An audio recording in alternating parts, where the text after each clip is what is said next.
You cannot fight a fire blindfolded, and we cannot stop this pandemic if we don't know who is infected.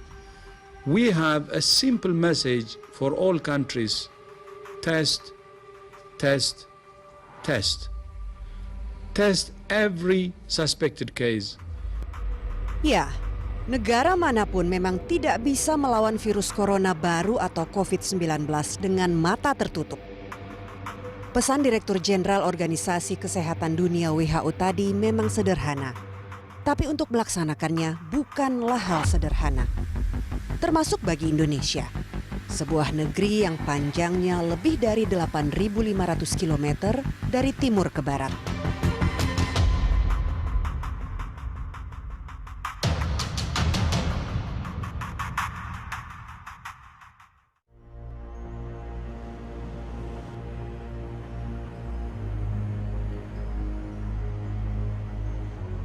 Ini Rumah Sakit Penyakit Infeksi Sulianti Saroso atau RSPI Sulianti Saroso.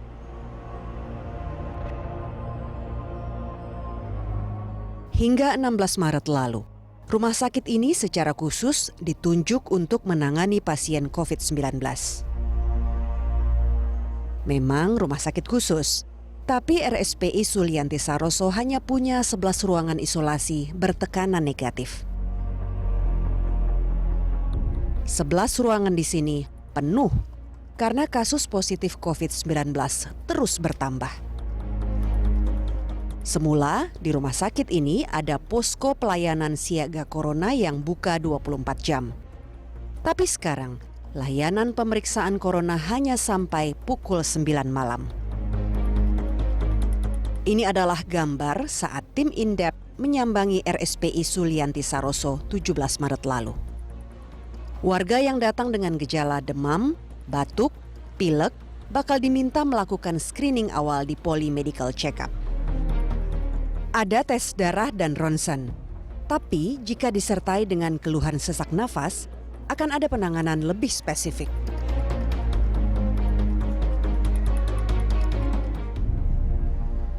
RSPI Sulianti Saroso mencatat ada lonjakan warga yang minta diperiksa sejak ditetapkan sebagai rumah sakit khusus corona.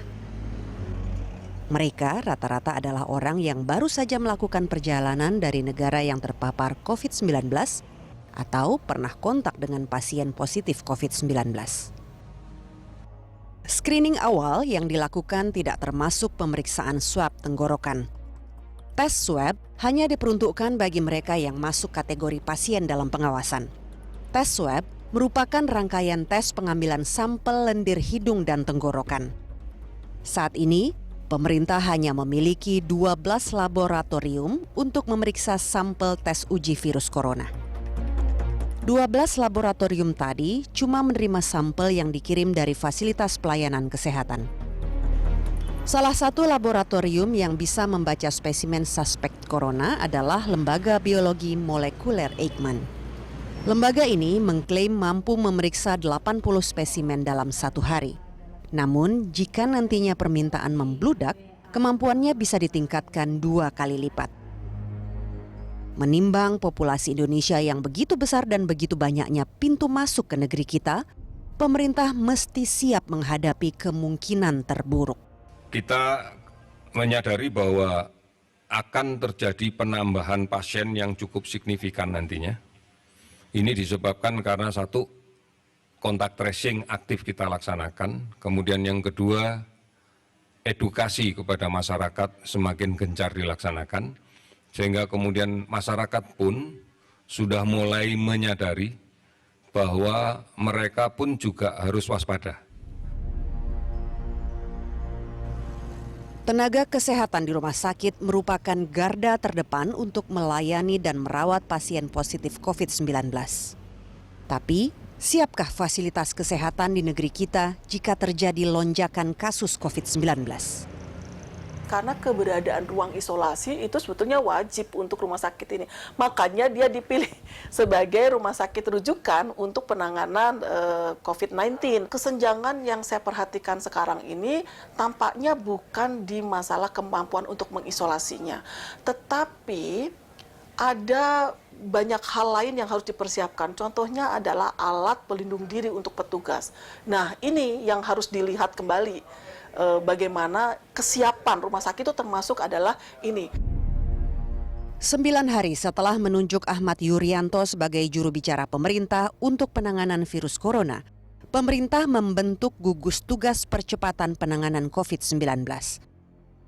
Gugus tugas ini punya tugas mempercepat penanganan COVID-19 melalui sinergi antara kementerian, lembaga, dan pemerintah daerah. Namun, anggota Komisi Kesehatan DPR Saleh Daulay mengkritisi lambannya pemerintah merespons wabah COVID-19.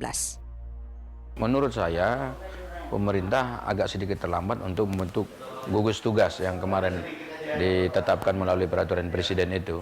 Nah, akibatnya kerja-kerja konkret yang dilakukan pemerintah itu belum secara utuh bisa dilaksanakan. Maka tidak heran jika ada miskoordinasi atau ketidakseimbangan koordinasi antara kementerian lembaga yang ada dan juga antara pemerintah pusat dan daerah.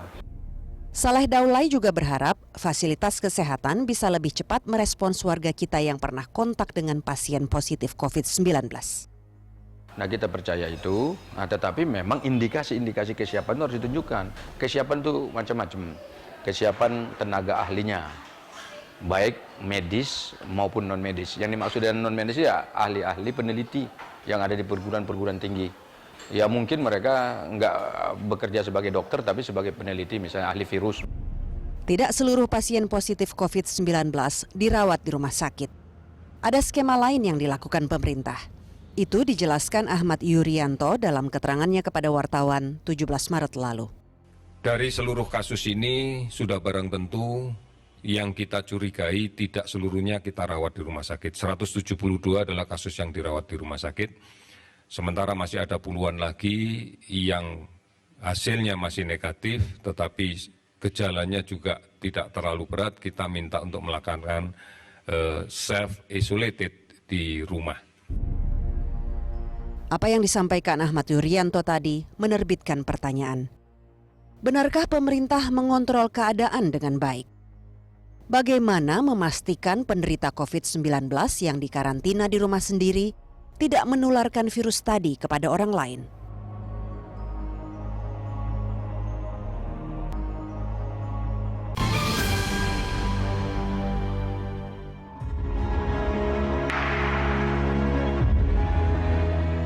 Ini hari Senin, 16 Maret 2020.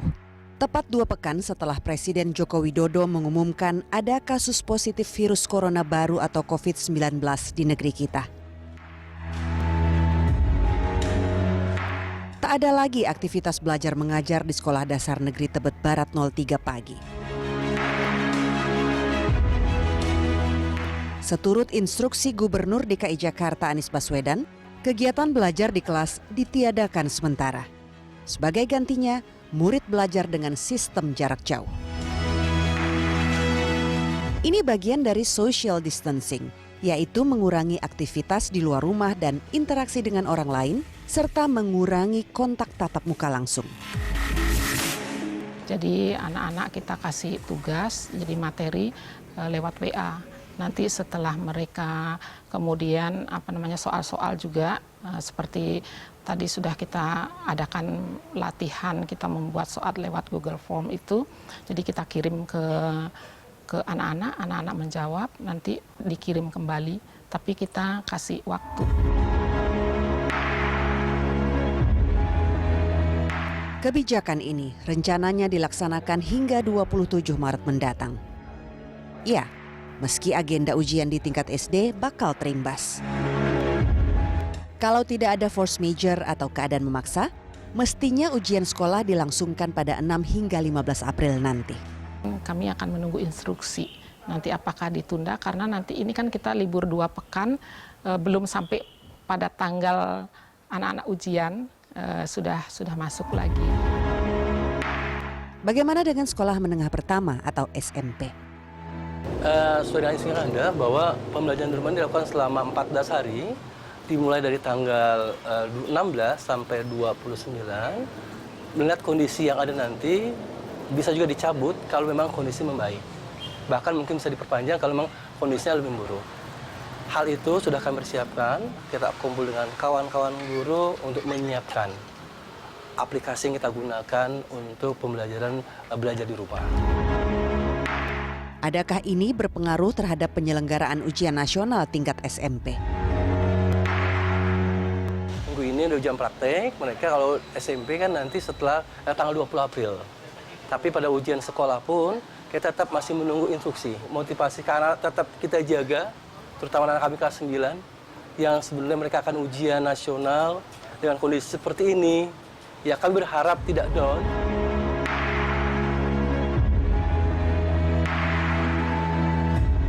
Gubernur Anies Baswedan juga menutup sejumlah tempat wisata selama 2 pekan.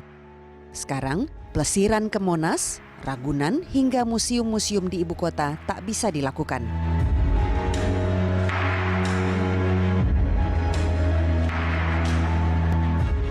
Selama lokasi wisata ini ditutup, Pemprov DKI Jakarta bakal menyemprotkan bahan disinfektan ke lokasi wisata tadi.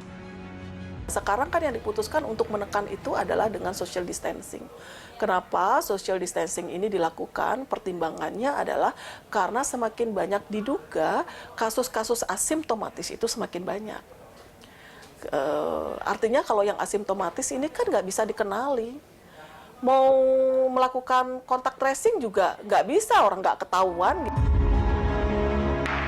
Jurus social distancing untuk mengurangi penyebaran COVID-19 ini dipertegas oleh Presiden Joko Widodo di Istana Bogor 15 Maret lalu.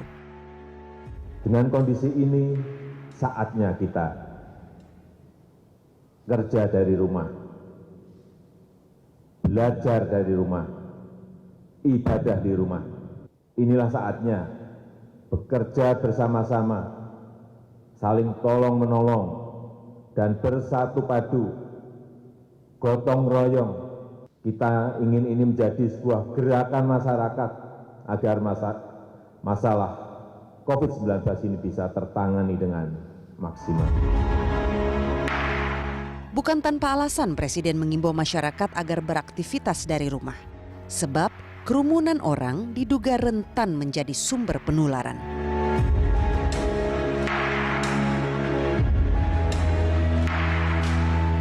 Panik jangan, tapi waspada menjadi keniscayaan.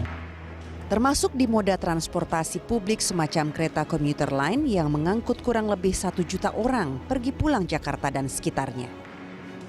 Jauh sebelum pemerintah mengumumkan bahwa ada warga negara kita yang memang ada terinfeksi ya, itu kita sudah lakukan. Sejak isu di Wuhan, China, kita belajar dari transportasi lain yang ada di negara lain.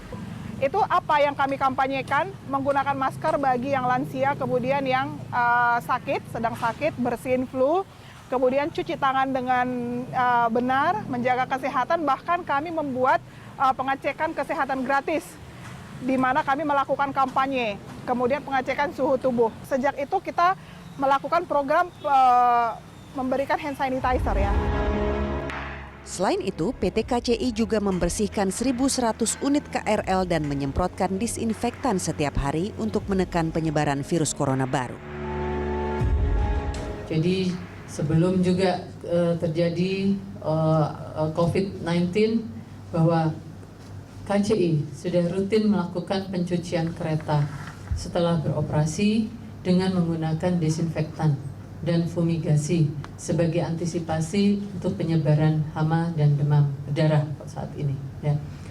Kemudian KCI juga sudah rutin melakukan penyiapan on-train cleaning di KRL untuk membersihkan kereta yang sedang beroperasi. Kereta rel listrik rute Bogor, Depok, Jakarta Kota menjadi sorotan.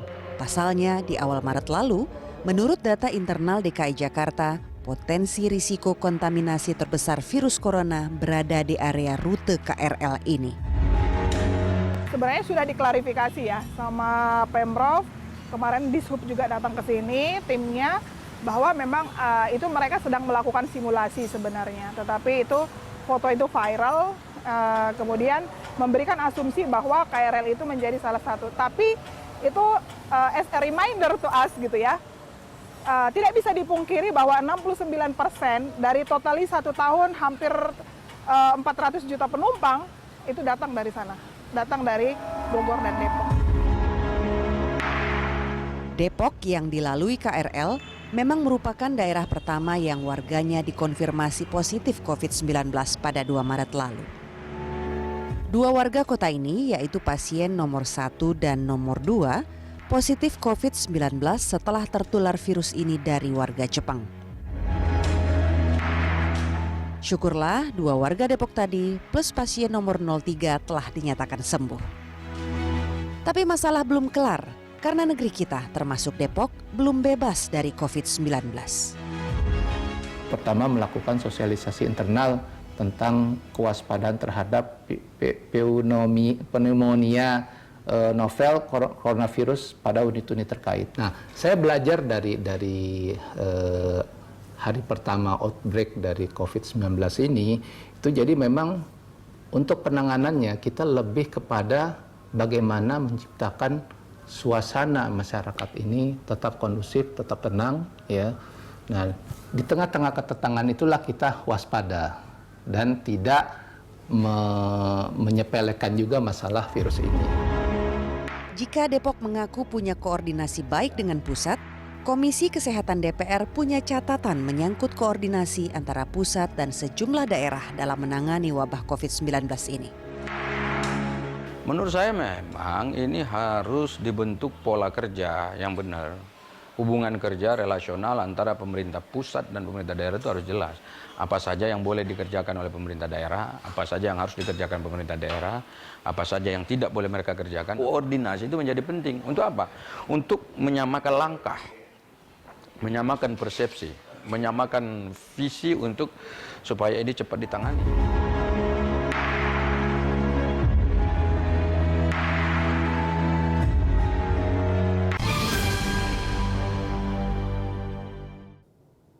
Sebagai negara besar dan negara kepulauan, tingkat penyebaran COVID-19 ini derajatnya bervariasi antara daerah satu dengan yang lain.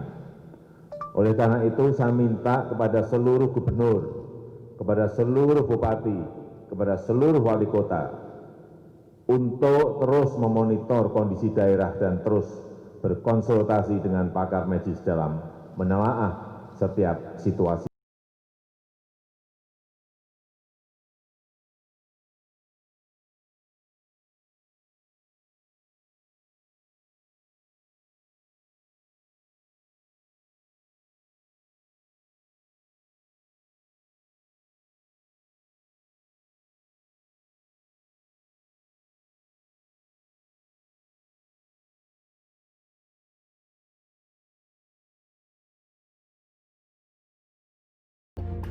Tidak semua daerah menetapkan status kejadian luar biasa KLB COVID-19.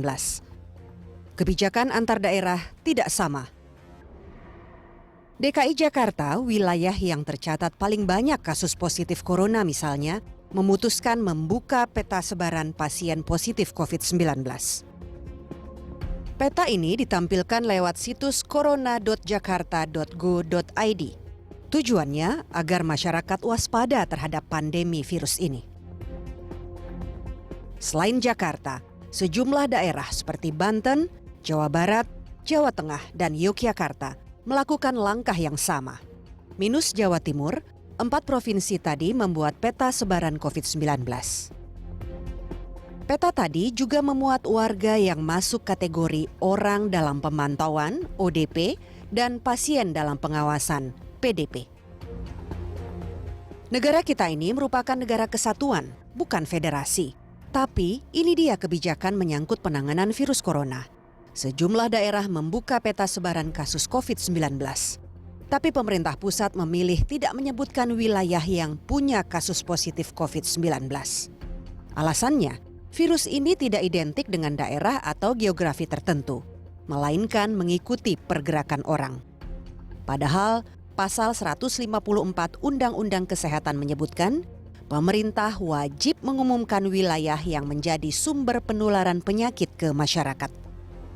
Menyebutkan tempat di mana yang paling banyak terjangkit kan itu sebetulnya tidak ada masalah. Yang penting nama orangnya nggak disebutkan dan ada masalah. Hanya kita sedang berperang melawan virus corona ini. Dengan begitu masyarakat juga bisa ngikutin tuh.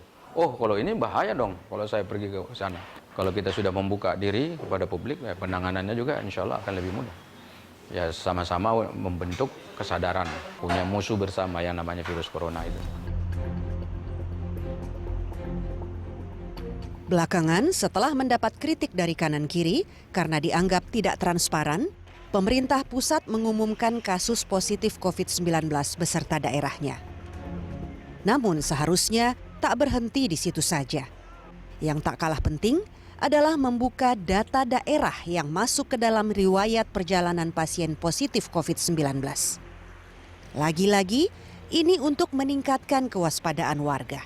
Untuk wilayah, saya pikir ini satu hal yang harus kita pertimbangkan dengan serius ya untuk bisa dibuka sehingga orang bisa melihat juga persebarannya seperti apa. Di bawah gugus tugas itu kan ada tim operasionalnya. Ini tidak hanya pemerintah, melibatkan juga unsur-unsur yang lain. Logikanya seharusnya ya ini menjadi transparansi menjadi lebih bisa dijamin. Komisi Kesehatan DPR menegaskan, pemerintah pusat dan daerah perlu berkoordinasi dengan baik. Karena kapasitas pemerintah terbatas, masyarakat harus dilibatkan dalam melawan wabah corona ini.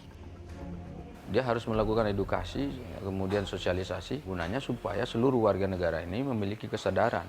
Jika masyarakatnya sudah tahu, sudah diedukasi, sudah well informed, maka mereka akan bisa bekerja sama, bergotong royong tanpa harus diminta, malah justru kesadaran itu akan muncul. Sebetulnya gini, kita harus melihat undang-undang tentang desentralisasi.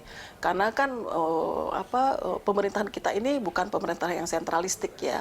Jadi memang ada kewenangan daerah untuk memutuskan apakah daerahnya itu terjadi bencana atau tidak. Nah, hanya sekarang yang harus kita perkuat lagi adalah tadi apa yang kemudian koordinasinya harus lebih baik dan ke bawah maupun ke atas, termasuk adalah masalah pelaporan.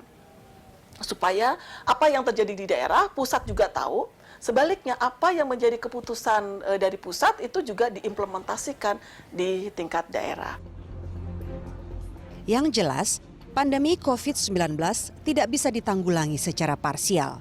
Pemerintah pusat dan daerah mesti bahu-membahu untuk menekan angka penyebaran COVID-19. Terlebih, perang melawan penyebaran virus corona baru kita mulai.